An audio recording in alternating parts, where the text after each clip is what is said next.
Evangelho segundo João, capítulo 15, versos 1 a 8. Nesse texto está uma das grandes afirmações, eu sou, do Senhor Jesus. O Senhor Jesus faz aproximadamente uma dezena de afirmações, eu sou, que são registradas de modo particular, e certamente com um propósito deliberado no Evangelho segundo registrou João. João está preocupado em discernir e denunciar a identidade verdadeira do Senhor Jesus Cristo. A divindade de Jesus é denunciada no Evangelho de João de modo singular, como em nenhum outro momento, em nenhuma outra escritura dentro do Novo Testamento. E a forma como o Senhor Jesus é apresentado no Evangelho de João é através dessas afirmações, eu sou. Eu sou o pão da vida, eu sou a luz do mundo, eu sou o caminho, a verdade e a vida, eu sou a ressurreição e a vida, eu sou a porta, eu sou o bom pastor. Enfim, são afirmações que denunciam o caráter de divindade do Senhor Jesus Cristo. E mais uma vez, nesse capítulo 15, nós estamos diante de uma dessas afirmações, eu sou. A expressão eu sou é uma expressão que tem significado já no Antigo Testamento, porque é o nome de Deus. Javé, ou Jeová, é o verbo ser, no hebraico. Eu era, eu sou, eu serei. Tem a mesma forma para o passado, para o presente, para o futuro. Fala da eternidade de Deus. O único que é por si mesmo. Ele não precisa de nenhum outro para ser. Ele é. Deus é. E tudo passa a ser a partir de Deus. E ninguém pode ser alguma coisa sem Deus. E João está discernindo que Jesus é Deus, que esse eu sou que ele apresenta no seu Evangelho, o Senhor Jesus Cristo é o mesmo eu sou do Antigo Testamento, é o mesmo Jeová. E que nós só podemos ser alguma coisa através de Jesus. Sem Jesus nós não somos nada. E nesse mês da igreja, nós vamos enfatizar a questão da frutificação, como uma evidência do nosso caráter, como uma evidência daquilo que nós somos. E esse tema da frutificação é abordado de modo singular, irrepetível, nesse capítulo 15 do Evangelho segundo registrou João. Diz assim o Senhor Jesus: eu sou a videira verdadeira, e meu Pai é o lavrador. Toda vara em mim que não dá fruto, atira, e limpa toda aquela que dá fruto, para que dê mais fruto. Vós já estáis limpos pela palavra que vos tenho falado. Estai em mim, e eu em vós. Como a vara de si mesma não pode dar fruto, se não estiver na videira, assim também vós, se não estiverdes em mim. Eu sou a videira, vós as varas.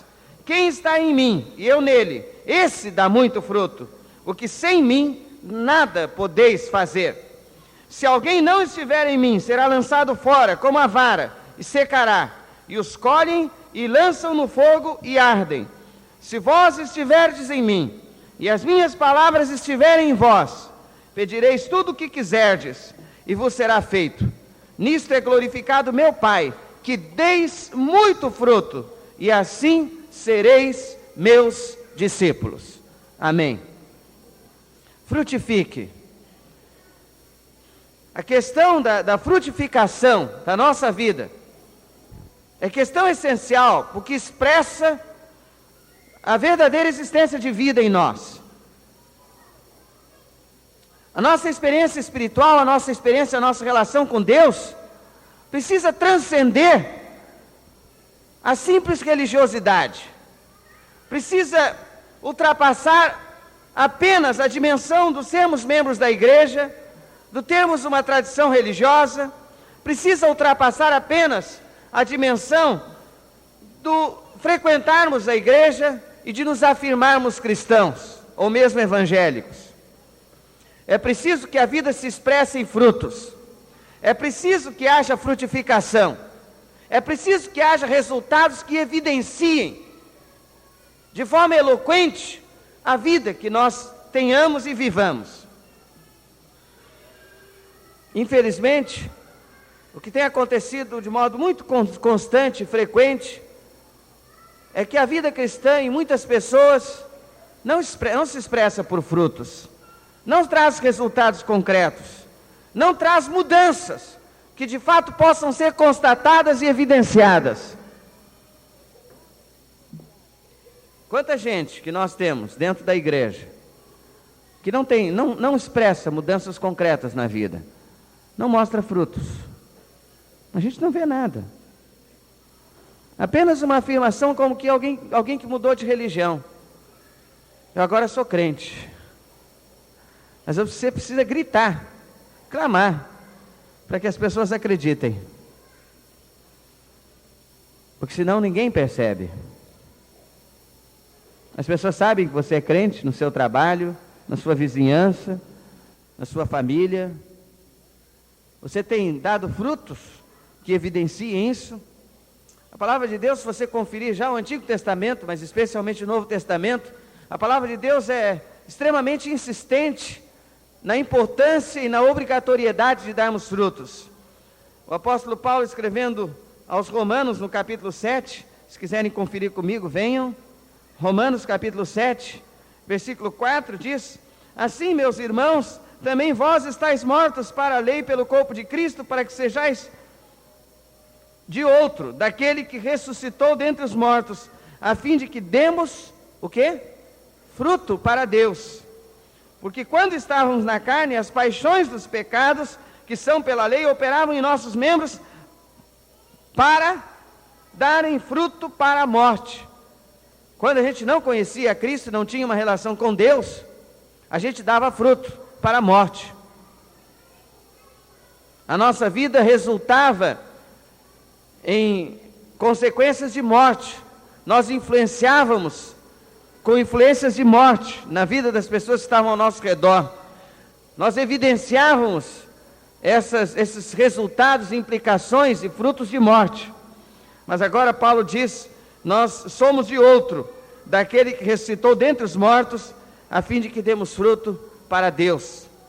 Colossenses capítulo 1, 10, capítulo 1, Colossenses capítulo 1, versículo 10, mais uma vez, vai nos colocar diante da contingência de darmos frutos, para que possais andar dignamente diante do Senhor, agradando-lhe em tudo, frutificando em toda boa obra e crescendo no conhecimento de Deus. E nós poderíamos constatar dezenas e dezenas de textos só dentro do Novo Testamento que nos constrangem a darmos frutos. Nesse texto de João capítulo 15, o Senhor Jesus diz: eu sou a videira verdadeira e meu Pai é o lavrador. Toda vara em mim que não dá fruto, atira, e limpa toda aquela que dá fruto, para que dê mais fruto. Há 3 afirmações que eu quero que signifiquem nossa reflexão nessa manhã a partir desse texto e desse desafio de frutificarmos. A primeira é que o fruto é algo espontâneo na nossa vida, precisa ser algo espontâneo na nossa vida. A segunda afirmação é que o fruto expõe o caráter íntimo da semente. O fruto expõe o caráter íntimo da semente. E a terceira afirmação é que o fruto faz parte de uma estratégia multiplicadora de Deus. Vamos meditar um pouco sobre essas 3 afirmações. A primeira delas: o fruto precisa ser algo espontâneo. Você não pode forçar frutos.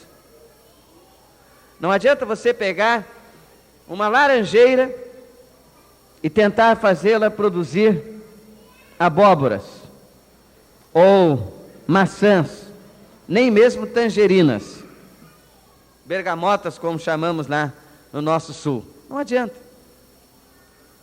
Não adianta você pegar uma macieira e tentar fazê-la obrigatoriamente, de forma constrangida, produzir pêssegos ou qualquer outro tipo de fruto.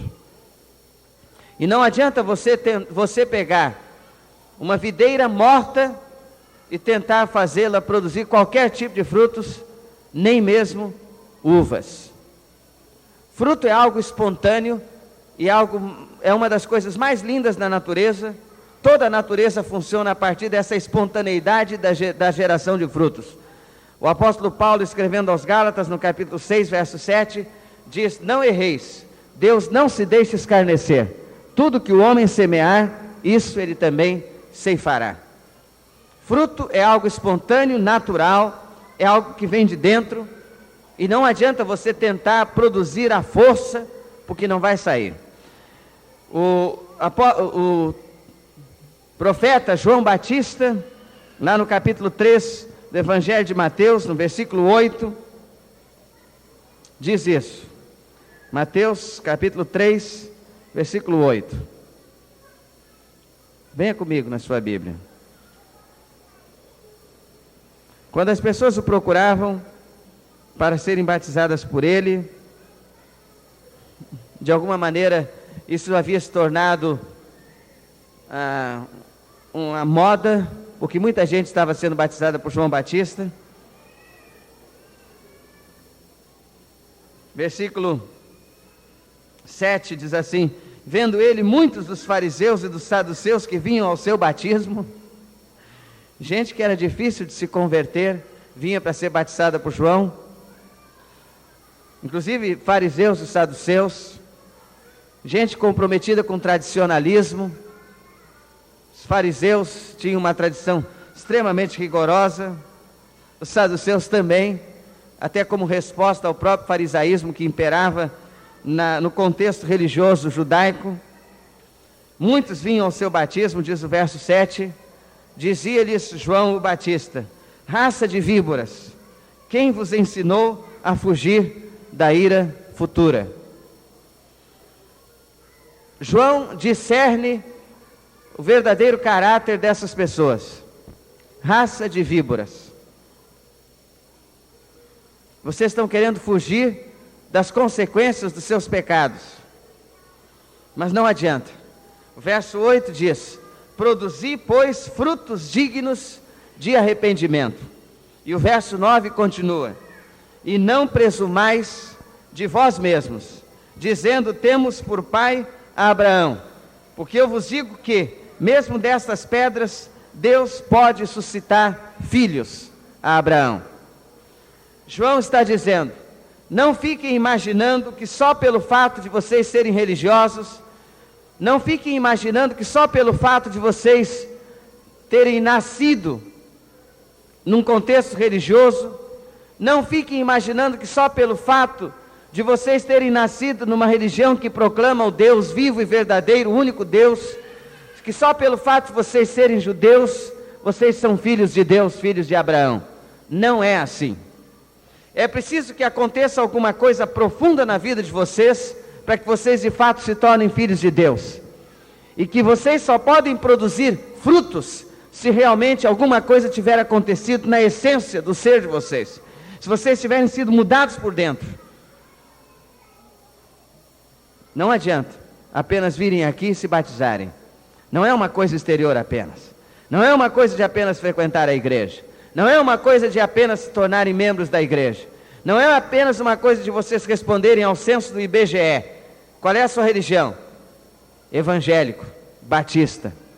Não é apenas uma coisa de ter o nome no rol de membros da igreja. Não é apenas uma questão de serem amigos da igreja. É uma questão de natureza interior. Tem que mudar lá dentro, porque senão vocês não conseguem produzir frutos. Vocês não podem forçar os frutos. Vocês têm que produzir frutos dignos de arrependimento. E aqui vale a pena a gente conferir que tipo de frutos a nossa vida tem produzido, que tipo de palavras nós estamos dizendo, que tipo de gesticulação nós estamos desenhando com as nossas mãos, com os nossos corpos, com as nossas vidas? Que tipo de expressão do nosso ser mais íntimo nós estamos expressando?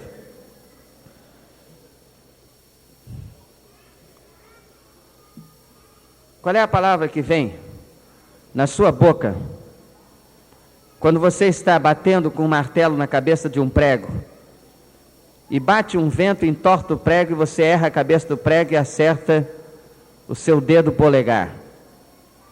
Qual é a palavra que vem na sua boca? Se é um palavrão, isso certamente traduz o que está lá dentro de você. E o Senhor Jesus diz: o que entra pela boca não contamina o homem, mas o que sai da boca, é isso o que contamina. Porque o que sai da boca vem do coração. E é do coração que procedem os maus pensamentos, os maus desígnios, os homicídios, os adultérios e todas essas coisas. Que tipo de palavra vem na sua boca numa circunstância como esta? Que tipo de tendência, de inclinação tem a sua vida quando você é tentado? É a tendência pelo pecado ou é a tendência pela obediência a Deus? Qual é o tipo de frutificação que a sua vida está dando? Não adianta você tentar ser bonzinho se isso não é algo espontâneo no seu coração. Eu conheço muita gente que consegue ser boazinha em algumas situações, até mesmo quando isso lhe convém. Mansa e delicada. Eu conheço gente que é capaz de apanhar, de aceitar agressões e ofensas quietinha, sem esboçar a mínima reação, para conseguir uma determinada vantagem. E você olha e você diz: que santo, que coisa maravilhosa. Não é santo nada. Ele está pensando só na vantagem que ele vai ter. Eu conheço gente que, como a história de Lampião, é capaz de fazer o bem, de subir aos morros, de distribuir bens para as pessoas, distribuir dinheiro, distribuir cobertores, distribuir comida, mas ao mesmo tempo é capaz de matar cruelmente a sangue frio.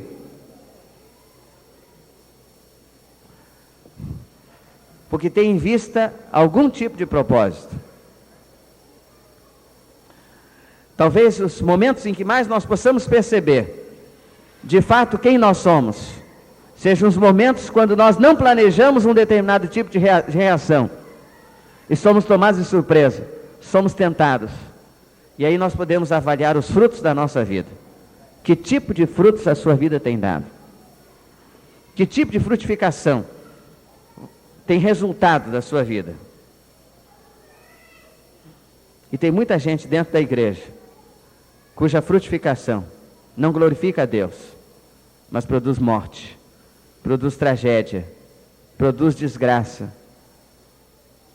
produz ofensa, estraga a vida dos outros. O Senhor Jesus está dizendo: se você não tem uma relação vital com Ele, não adianta tentar produzir coisas boas. Você pode fazer até algumas coisas boas, mas isso não vai ser algo espontâneo.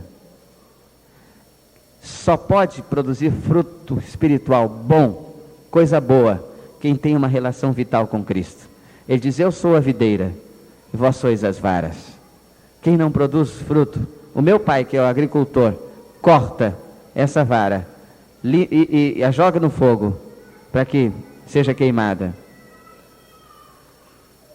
Mas aqueles que produzem frutos, o meu pai limpa essas varas para que produzam mais frutos ainda. Uma reflexão hoje: que tipo de fruto a sua vida tem produzido? Você tem uma relação vital com Cristo, você é nova criatura, você é uma pessoa que mudou por dentro, nasceu de novo, se tornou uma pessoa nova. É só assim que o fruto se torna algo espontâneo, tranquilo na nossa vida. A gente não precisa fazer força. Quando você vê, você já está produzindo fruto. Em Gálatas 5:22, o apóstolo Paulo fala sobre o fruto do Espírito. E ele diz: mas o fruto do Espírito é amor, gozo, paz, longanimidade, benignidade, bondade, fé, mansidão, temperança, domínio próprio. É fruto do Espírito. Essa é uma das coisas mais sábias da natureza, e que se aplica à vida espiritual como a todos os outros níveis da natureza. É fruto. É coisa que quando você percebe já está produzindo, já está brotando de você, já está saindo da sua boca. Uma palavra de bênção, uma palavra temperada com sal, uma palavra que constrói, uma palavra que consola, uma palavra que restaura, é fruto. Infelizmente, às vezes sai um brotinho que não glorifica o nome do Senhor, mas você percebe que aquilo não foi espontâneo, aquilo foi um negócio que de fato não tem a ver com a sua natureza, e você se incomoda, pede perdão a Deus, você procura a pessoa e diz: me perdoa, eu não devia ter falado isso, porque isso não saiu lá de dentro do meu coração, não foi algo espontâneo. Mas quando você sistematicamente vive uma vida em que produz essas coisas, então na realidade você está em dificuldade. A segunda reflexão, a primeira é que o fruto é algo espontâneo. A segunda reflexão é que o fruto expõe o caráter íntimo da semente. Você joga a semente na terra, e você coloca a terra por cima dela, você a esconde. Você não conseguiu averiguar, você não conseguiu fazer uma ultrassonografia naquela semente. Você não conseguiu averiguar o verdadeiro caráter dela. Deixe um tempo, daqui a pouco vai brotar, e daqui a pouco vão sair frutos, e você vai conferir o verdadeiro caráter daquela semente. Sabem, às vezes nós temos de esperar algum tempo para conhecer o verdadeiro fruto de uma pessoa. Eu acho que isso fala em todos os aspectos. Isso nos adverte quanto a um casamento precipitado. Espere os frutos da vida daquela pessoa. Espere ver que tipo de frutificação ela dá, antes de marcar o noivado e de se casar. Conviva com ela. Algumas sementes só vão dar frutos quando a gente já está lá dentro de casa com aquela pessoa. E um dia ela se zanga e você percebe qual era o verdadeiro caráter íntimo daquele coração. Não é verdade? Enquanto tudo é romance, enquanto tudo é romantismo, enquanto tudo é poesia, enquanto tudo vai bem, é uma maravilha. Ele faz declarações de amor, ele traz buquês de rosas, ele compõe músicas lindas. É uma coisa que todo mundo se encanta com a maneira como ele trata você. Todo mundo fica encantado, embevecido, como ele a ama. É uma coisa maravilhosa. Deixe passar um tempo, espere frutos dessa semente, peça a Deus sabedoria para poder discernir o caráter íntimo dessa semente. O que está lá dentro? E a gente não conhece o que está dentro do coração de uma pessoa antes que ela dê frutos. Daqui a pouco você começa a conferir os frutos, e aí você chega na quitanda, você começa a perceber: mas é esse tipo de laranja que dá? E aí você corta a laranja, chupa um pouco e é azeda, é terrível. E aí você diz: mas me disseram que era laranja do céu. Mas não era laranja do céu. Era uma laranja azeda, terrível, que é difícil de suportar. E fica difícil você fazer um suco com aquela laranja. E o único consolo que alguém tem é esse: se aquilo que você pensava que era laranja é um limão, faça uma limonada. E é o único consolo para muita gente. Então, se você já está nessa situação, meu irmão, ponha água, açúcar da graça de Deus, faça uma limonada. Mas se você ainda pode conferir o caráter, não leve semente de limão para casa pensando que é semente de laranja do céu. Espere os frutos, confira os frutos, peça a Deus sabedoria para conferir os frutos. Não acredite simplesmente em afirmações. Isso é extremamente sério, extremamente importante. Que tipo de frutos você dá? Qual é o seu caráter mais íntimo e mais interior? As pessoas não se conhecem apenas pelo que elas dizem que são. Elas se conhecem pelos frutos que dão. O Senhor Jesus deixou isso muito claro. Pelos seus frutos os conhecereis. Que tipo de gente você é? Que tipo de fruto você dá? O que é que sai da sua boca? Que tipo de gestos se desenham na sua vida? Terceiro, o fruto faz parte de uma estratégia multiplicadora de Deus. Deus quer que a sua igreja dê frutos. Deus quer que a sua igreja frutifique. E essa é uma estratégia extremamente inteligente de Deus, porque tudo que Deus planeja é inteligente. Você já percebeu que a gente planta uma semente, e que de uma semente nascem muitos frutos, e que muitas vezes, em muitos casos na natureza, cada fruto traz muitas sementes? É verdade? Essa é a estratégia de Deus. Deus é extremamente multiplicador, extremamente criativo. E Deus quer que essa lei da natureza funcione na sua igreja. Deus quer que funcione na sua igreja. E é para isso que Deus tem planejado a sua igreja. E Deus disse: eu quero que a minha igreja dê frutos. Eu quero que a minha igreja dê frutos. Se você for ao versículo de número 16, do capítulo 15 do Evangelho de João, você vai ler: não me escolhestes vós a mim, mas eu vos escolhi a vós, e vos nomeei, para que vades e deis frutos, e o vosso fruto permaneça, a fim de que tudo quanto em meu nome pedirdes ao Pai, Ele vô-lo conceda. No verso de número 8 ele dizia: nisto é glorificado meu Pai, que deis muito fruto, e assim sereis meus discípulos. A expectativa de Deus é que a sua igreja dê frutos, frutos de toda a natureza, frutos da evangelização, que cada pessoa salva possa trazer outras pessoas a Cristo, que cada família onde alguém se salvou possa ter outros que se salvem ali dentro, que cada pessoa que seja ganha para o Senhor se multiplique, muitas outras pessoas ganhas para o Senhor. O propósito de Deus não se esgota em nossa própria salvação pessoal. Cada um de nós traz dentro de si muitas sementes embutidas. Deus é tão radical nessa expectativa de frutos para a nossa vida como igreja, que o Senhor Jesus diz: aquele que não der fruto, Deus vai cortar. Não tem sentido a sua vida, não tem sentido a sua existência, perdeu o sentido a sua própria salvação, porque aquele que é salvo, a expectativa de Deus é que dê fruto, e aquele que der fruto, Deus limpa para que dê mais fruto ainda. O fruto faz parte de uma estratégia multiplicadora de Deus. Deus espera que nós demos fruto. Deus espera que esses frutos se expressem no nosso caráter, nas nossas palavras, nos nossos gestos, nas nossas atitudes e nas pessoas que ganhamos para o Senhor. Antes de tudo, o fruto é uma expressão do caráter mais íntimo do ser. Por causa disso, ele precisa ser uma coisa espontânea.